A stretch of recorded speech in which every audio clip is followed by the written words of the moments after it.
Hello everyone, welcome back to my YouTube channel. I hope आप सभी अच्छे होंगे। जैसा कि आप सभी को पता है कि आपका 21 जनवरी को सीटेट का एग्ज़ाम लगा हुआ है, तो उसी के अकॉर्डिंग आपका 30 दिन बचता है।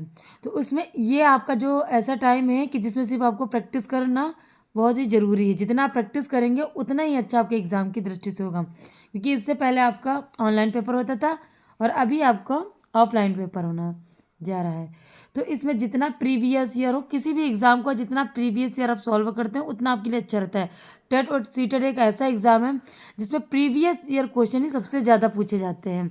जितना पीछे, जितना पुराना, जितना पिछला क्वेश्चन रहता है उतना ही ज़्यादा आपके एग्ज़ाम में बेनिफिट मिलता है, क्योंकि इसमें होता है क्वेश्चन रिपीटेड भी काफ़ी बार पूछे गए हैं और इस बार भी आई होप क्वेश्चन जरूर पूछे जाएंगे, जिसमें से आप सभी को पता है बाल विकास के आपके 30 क्वेश्चन मतलब 30 प्रश्न आपके पूछे जाते हैं बाल विकास से।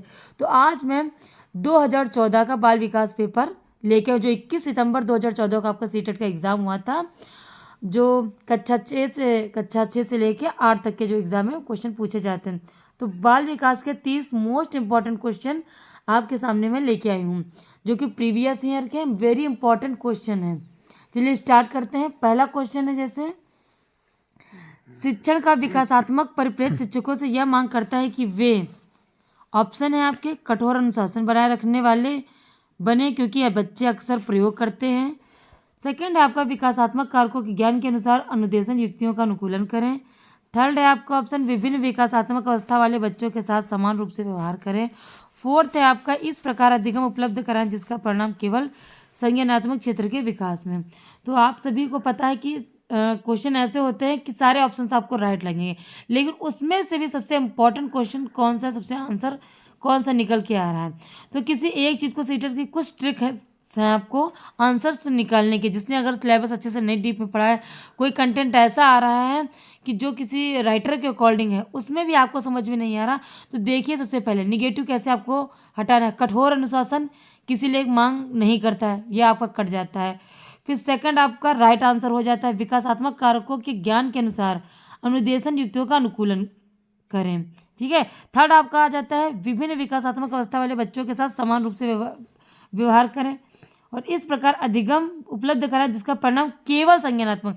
देखिए किसी एक पक्ष का विकास करने के लिए कभी नहीं कहता है, ठीक है, या तो समावेशी हो विकास हो या हर आपका क्षेत्र में विकास होना चाहिए। सिर्फ एक ही क्षेत्र का विकास करने के लिए कभी भी आंसर वो राइट नहीं होगा। तो आपका राइट आंसर होता है सेकंड वाला। ठीक है। दूसरा जो आपका, विकासात्मक कारकों ज्ञान के अनुसार अनुदेशन युक्तियों का अनुकूलन करें, ये सेकंड आपका सही हो जाता है। उसके बाद सेकंड क्वेश्चन आपका, शिक्षार्थी तब तक नहीं सीख सकते जब तक, क्वेश्चन सबसे पहले आपको ध्यान से देखना है कि शिक्षार्थी तब तक नहीं सीख सकते हैं जब तक आपके ऑप्शंस रहें, उन्हें शिक्षा के सामाजिक उद्देश्यों की आवश्यकताओं के अनुरूप न पढ़ाया जाए, उन्हें यह पता ना हो कि जो तथ्य पढ़ाए गए हैं निकट भविष्य में उनका परीक्षण किया जाएगा। थर्ड है आपका, वे सीखने के लिए तैयार न हो। फोर्थ है आपका, दैनिक आधार पर घर में उनके माता पिता विद्यालय में उनके सीखने के विषय में नहीं पूछेंगे। तो मैंने आपको बताया इसमें भी वही ट्रिक लागू होती है कि किसी एक परिप्रेक्ष्य से आंसर सही नहीं होता, तो इसमें बताया उन्होंने कि उन्हें शिक्षा के सामाजिक उद्देश्यों की आवश्यकताओं के अनुरूप ना पढ़ाया जाए, तो आपका राइट नहीं होगा। उन्हें यह पता ना हो कि तथ्य पढ़ाए गए निकट भविष्य में उनका परीक्षण किया जाएगा, इसके अकॉर्डिंग बच्चे नहीं सीखते हैं। जो सीखते हैं बच्चे कि वो सीखने के लिए तैयार ना हो तब तक वो बच्चा सीख नहीं सकता, ज़बरदस्ती आप किसी को सिखा नहीं सकते।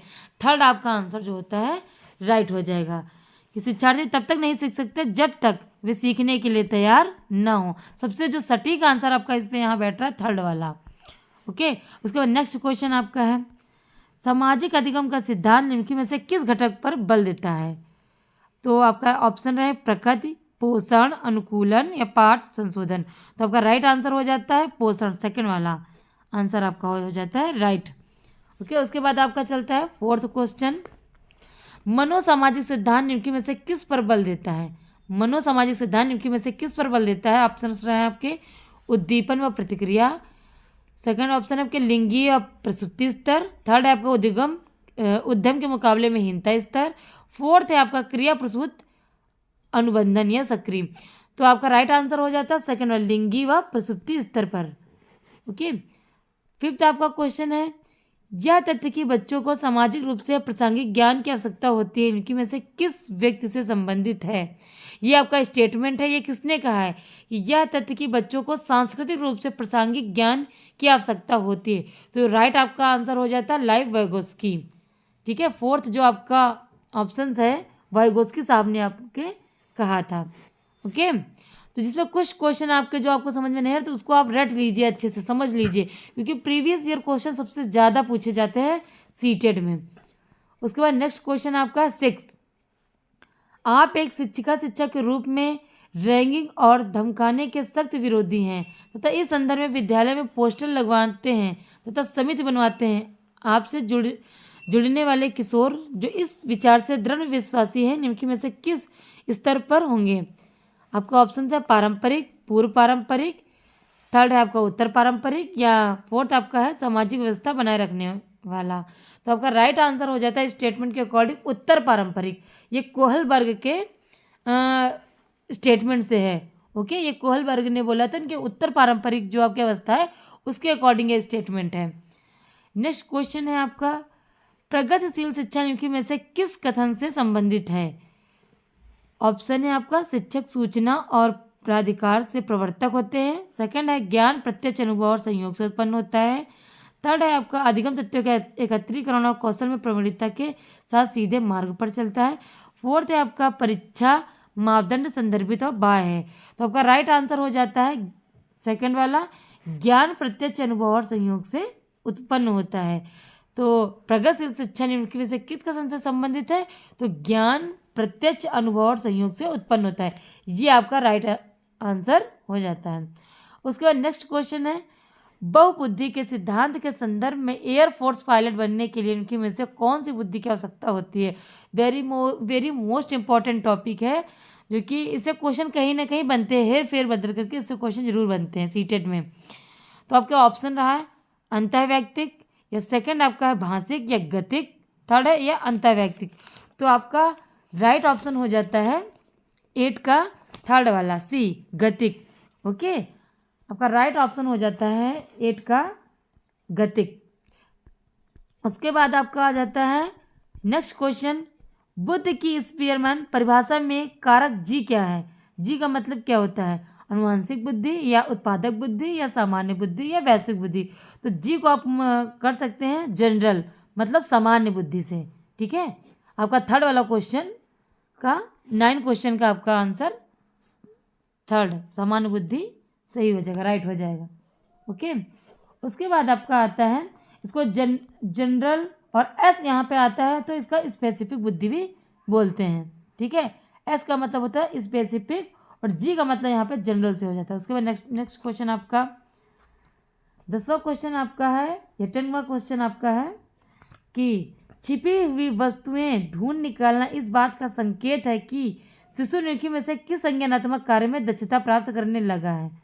पहला आपका ऑप्शन है अभिप्राय व्यवहार, सेकंड है वस्तु स्थापित, थर्ड है आपका समस्या समाधान, फोर्थ है आपका प्रयोग करना। तो आपका राइट आंसर हो जाता है वस्तु स्थायित्व। ओके, इन टॉपिक से क्वेश्चन काफ़ी बार पूछे जाते हैं। जीन पियाजे या वाइगोस्की अगर आप सीटेट क्लियर करना चाहते हैं तो इन टॉपिक्स को आप अच्छे से पढ़ लीजिए, क्योंकि इनमें जो इनके कथन दिए, जो कुछ पॉइंट दिए गए, इनसे क्वेश्चन काफ़ी बनता है कि वस्तु स्थायित्व क्या है, जेडपीडी क्या है। तो इनसे कहीं ना कहीं हर बार क्वेश्चन एक जरूर पूछा जाता है। उसके बाद नेक्स्ट क्वेश्चन है आपका, निम्नलिखित में से कौन सा समाज में लिंग समानता का मापदंड हो सकता है? लिंग समानता का मापदंड हो सकता है। आपके ऑप्शंस है विद्यालय में पुरुष और महिला शिक्षकों की संख्या की तुलना, सेकेंड है आपका कक्षा 12 में लड़कों लड़कियों के द्वारा समान संख्या में प्राप्त विशिष्ट योग्यता, थर्ड है आपका कक्षा 12 तक पहुंचने वाले लड़कों लड़कियों की संख्या की तुलना, या फोर्थ है आपका क्या छात्राओं को विद्यालय से बाहर आयोजित प्रतियोगिताओं में भाग लेने की अनुमति दी जाती है? तो आपका क्वेश्चन के अकॉर्डिंग राइट आंसर हो जाता है थर्ड, कक्षा 12 तक पहुंचने वाले लड़कों और लड़कियों की संख्या की तुलना करना। ओके, आपका नेक्स्ट क्वेश्चन है आपका व्यक्तिक अंतरों का ज्ञान शिक्षकों की मदद किसमें करता है? व्यक्तिक अंतरों का ज्ञान शिक्षकों की मदद किसमें करता है? आपका ऑप्शंस है पिछड़े शिक्षार्थियों के साथ कठोर परिश्रम करने की निरर्थकता को समझने में, क्योंकि वे बाकी कक्षा के समान कभी नहीं हो सकते हैं। सेकंड है आपका व्यक्तिगत अंतरों को शिक्षार्थियों की असफलता की स्वीकृति एवं उत्तरदायी ठहराने में। थर्ड है आपका सभी शिक्षार्थियों को समान रूप से लाभ पहुंचाने के लिए अपनी प्रस्तुति शैली को एक रूप बनाने में। या फोर्थ आपका है सभी शिक्षार्थियों की व्यक्तिगत आवश्यकताओं का आकलन करने और उनके अनुरूप उन्हें पढ़ाना।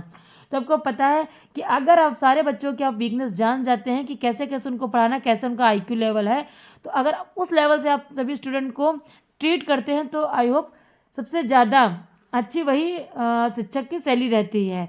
या इसमें आपका क्वेश्चन भी पूछ रहा है व्यक्तिगत अंतरों का ज्ञान शिक्षकों की मदद किसमें करता है, तो आपका राइट आंसर हो जाएगा सभी शिक्षकों की व्यक्तिगत, सभी शिक्षार्थियों की व्यक्तिगत आवश्यकताओं का आकलन करने और उनके अनुरूप उन्हें पढ़ाने में। तो फोर्थ आपका राइट आंसर हो जाता है।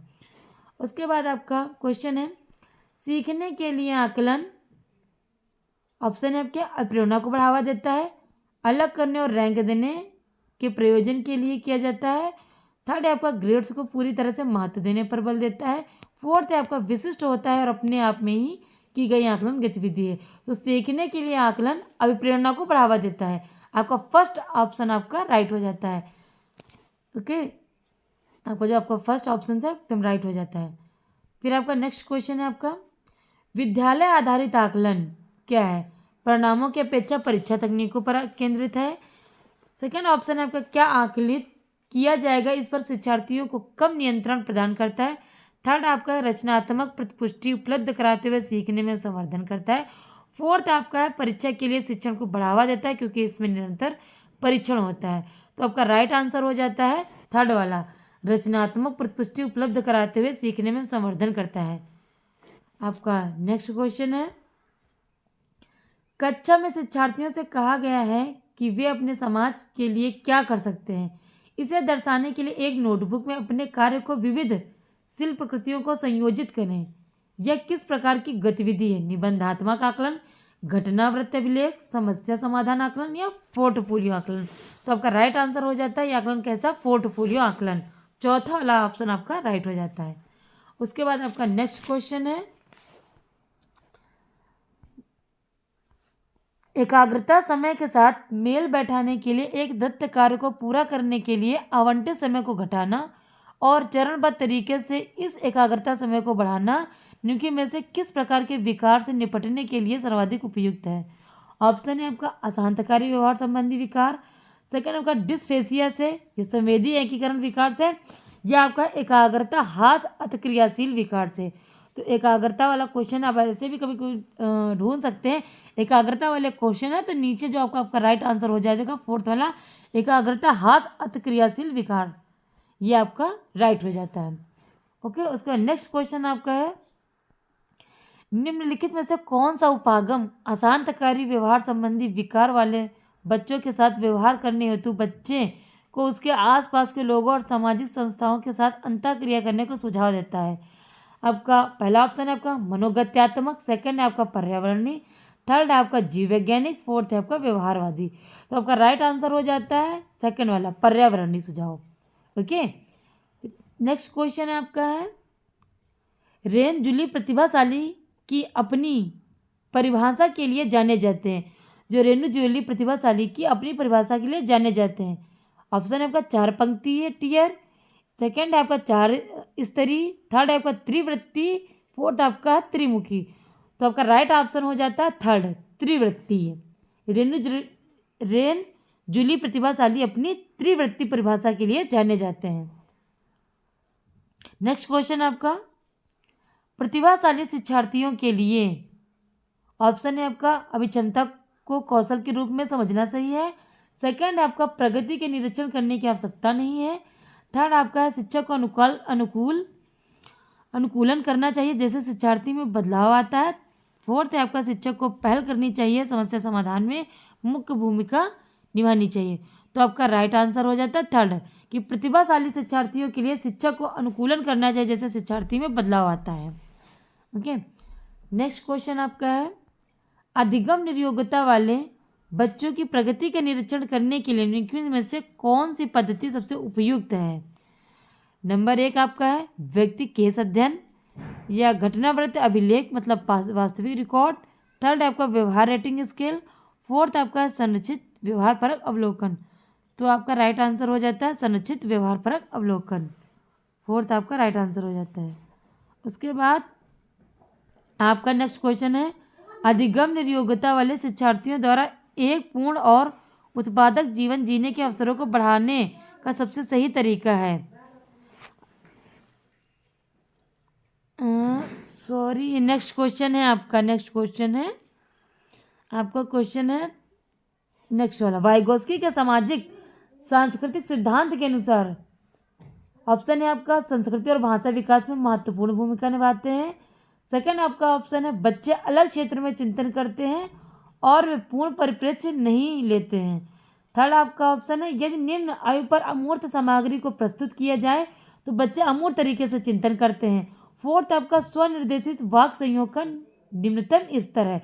तो वाइगोस्की के क्वेश्चन के अकॉर्डिंग वाइगोस्की के सामाजिक सांस्कृतिक सिद्धांत के अनुसार ऑप्शन आपका जो पहला है वो सही है, संस्कृति और भाषा विकास में महत्वपूर्ण भूमिका निभाते हैं। मैंने बोला ना सीटेट और टेट के लिए वाइगोस्की और जीन पियाजे कोहलबर्ग, आप इन तीनों को इनकी थ्योरी को अच्छे से आप एकदम एक्सप्लेन करके आप अच्छे से पढ़ के जाए। इनके क्वेश्चन कभी कभी थ्योरी या इनके डिफिनेशन से जरूर बनते हैं। जो आपके प्रीवियस ईयर क्वेश्चन आप जरूर पढ़ के जाए, इनसे क्वेश्चन जरूर पूछे जाते हैं, रिपीटेड क्वेश्चन रहता है, सीटेट का ऐसा एग्जाम है। नेक्स्ट क्वेश्चन आपका है व्याख्या अनुमान और अथवा नियंत्रण प्रकल्पना के लक्ष्य हैं। पहला है आपका पारंपरिक तर्कणा, सेकंड है आपका आगमनात्मक तर्कणा, थर्ड है आपका निगमनात्मक तर्कणा, फोर्थ है आपका वैज्ञानिक पद्धति। तो आपका राइट आंसर हो जाता है फोर्थ वैज्ञानिक पद्धति, आपका राइट आंसर हो जाता है।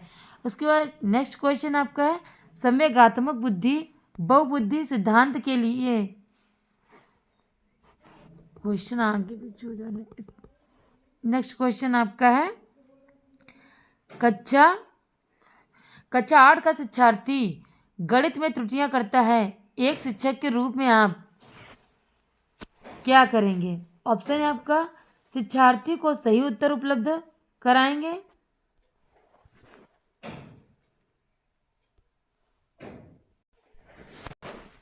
कक्षा 7 का शिक्षार्थी गणित में त्रुटियां करता है, एक शिक्षक के रूप में आप क्या करेंगे। शिक्षार्थी को सही उत्तर उपलब्ध कराएंगे या शिक्षार्थी को कैलकुलेटर का प्रयोग करने की अनुमति देंगे, या आपका शिक्षार्थी से कहेंगे कि वह विकलात्मक पद्धति का प्रयोग करें अथवा स्वयं त्रुटि का पता लगाने के लिए उसे दोबारा करें। या आपका क्वेश्चन है शिक्षार्थी को दिखाएं कि त्रुटि कहाँ थी और शिक्षार्थी को उसे दोबारा करने के लिए कहेंगे। तो आप क्या करेंगे। थर्ड आपका राइट ऑप्शन हो जाता है शिक्षार्थी से कहेंगे कि वह विकलात्मक पद्धति का प्रयोग करें अथवा स्वयं त्रुटि का पता लगाने के लिए उसे दोबारा करें। यह आपका राइट आंसर हो जाएगा। उसके बाद नेक्स्ट क्वेश्चन है आपका संवेगात्मक बुद्धि बहुबुद्धि सिद्धांत के किस क्षेत्र के साथ संबंधित हो सकती है। आपके ऑप्शंस हैं अंतर्वैयक्तिक, सेकंड है आपका प्राकृतिक बुद्धि, थर्ड है आपका चक्षुष स्थानिक बुद्धि, फोर्थ है आपका अस्तित्व परक बुद्धि। तो आपका राइट आंसर हो जाता है फर्स्ट अंतर्वैयक्तिक। ओके, बीच में थोड़ा सा मिस्टेक हो गया था, तो आई एम सो सॉरी, क्योंकि थोड़ा सा स्क्रॉल करने में थोड़ा सा मिस्टेक हो जाता है बुक्स और उस क्वेश्चन को देखने में। तो नेक्स्ट क्वेश्चन है आपका संवेग के मनोविज्ञान में निम्नलिखित में से किस स्तर पर सबसे कम ध्यान दिया गया है। फर्स्ट आपका है संवेग विषयनिष्ठ, यह व्यक्तिपरक भावना है और वह अलग अलग व्यक्तियों में अलग अलग होती है। सेकंड आपका संवेग न केवल व्यक्तिगत शिक्षार्थियों में बल्कि पूरी कक्षा में भी उत्पन्न होते हैं। और थर्ड आपका है संवेग उत्तेजना संज्ञानात्मक व्याख्या के जटिल पैटर्न होते हैं। फोर्थ आपका है संवेगात्मक प्रक्रिया में शारीरिक के साथ साथ मनोवैज्ञानिक प्रतिक्रियाएं शामिल होती हैं। तो क्वेश्चन के अकॉर्डिंग जो आपका राइट आंसर हो जाता है सेकंड, संवेग न केवल व्यक्ति शिक्षार्थियों में बल्कि पूरी कक्षा में भी उत्पन्न होते हैं, आपका राइट आंसर हो जाता है। आप इसकी एक ट्रिक समझ लिए कि इसमें अगर कोई क्वेश्चन आप पूछता है कक्षा से रिलेटेड करके, तो किसी एक पर्सनली स्टूडेंट पर वो फॉलो नहीं होगा। पूरी कक्षा से रिलेटेड जो भी ऑप्शन आपका सही लगता हो या सभी स्टूडेंट या समावेशी शिक्षा से रिलेटेड करके आप क्वेश्चन को अगर आप रिलेटेड लेकर चलते हैं और सारे स्टूडेंट पे वो चीज़ फॉलो हो रही है तो उसी ऑप्शंस को आप हमेशा राइट करेंगे। ठीक है, सिर्फ एक पर्सन एक स्टूडेंट को लेकर अगर कोई स्टेटमेंट दिया जा रहा है या आंसर इसमें कई सारे दिए हैं तो कभी एक को लेकर सही नहीं होगा। व्यक्तिगत या अपनी पर्सनली या किसी सेल्फनेस आपको इसमें नहीं लाना है। जो सारे स्टूडेंट के लिए चीज़ें सही होंगी वही आंसर आपका राइट माना जाएगा। ओके, तो आपका नेक्स्ट क्वेश्चन आपका है, राजेश गणित की समस्या को हल करने के लिए पूरी तरह से संघर्ष कर रहा है। उसका आंतरिक बल जो उसे उस समस्या को पूरी तरह से हल करने के लिए विवश करता है के रूप में जाना जाता है। प्रेरक के रूप में या व्यक्तित्व विशेषक के रूप में, संवेग के रूप में, प्रत्यक्षण के रूप में। तो आपको पता है कि उसके आंतरिक बल उसके प्रेरक से रिलेटेड है। तो आपका राइट आंसर हो जाता है फर्स्ट, प्रेरक। ओके, उसके बाद आपका नेक्स्ट क्वेश्चन है, बेंडूरा के सामाजिक अवलोकन पर आधारित अधिगम सिद्धांत में निम्नलिखित में से कौन सी प्रक्रिया होती है। बेंडूरा आपके सामाजिक अधिगम सिद्धांत से रिलेटेड है। ओके, इनकी थ्योरी भी मोस्ट इम्पॉर्टेंट है। तो इनके ऑप्शंस रहे आपके स्वचिंतन, सेकंड आपका प्रतिधारण, थर्ड आपका पुनरावृत्ति, फोर्थ आपका है सार को दोहराना। तो आपका राइट आंसर हो जाता है प्रतिधारण। ओके, तो ये आपकी मोस्ट इम्पॉर्टेंट प्रश्नों की सीरीज़ रही है। तो आई होप आप सभी को ये सीरीज़ अच्छी लगी होगी। और अगर आप ऐसे ही सीरीज आप पाना चाहते हैं तो प्रीवियस ईयर क्वेश्चन आपको जितना पता है कि जितना पुराना क्वेश्चन आप सॉल्व करेंगे उतना ही आपके लिए इम्पोर्टेंट रहता है। आपके एग्जाम की दृष्टि से चलो हाल ही के प्रीवियस ईयर के क्वेश्चन नहीं पूछे जाएंगे, जो आपकी 2022 में जो आपका एग्जाम हुआ तो उससे रिलेटेड प्रीवियस ईयर में क्वेश्चन सेम टू सेम नहीं आते, लेकिन जितना भी पुराना आपको पता है क्वेश्चन होगा वो आपका रिपीटेड फॉर्म में आपका पूछा जाता है। तो मैं आपको इसी तरह प्रोवाइड कराती रहूँगी प्रीवियस ईयर क्वेश्चंस और इम्पॉर्टेंट क्वेश्चन की अगर आप सीरीज़ देखना चाहते हैं तो चैनल को सब्सक्राइब करिएगा। वीडियो अच्छी लगी तो लाइक ज़रूर करिएगा और जो भी आपको क्वेश्चन हो कुछ तो आप कमेंट जरूर करिएगा। तो मैं आपके लिए सीरीज़ आपकी जारी रखूँगी। Thank you for watching my video.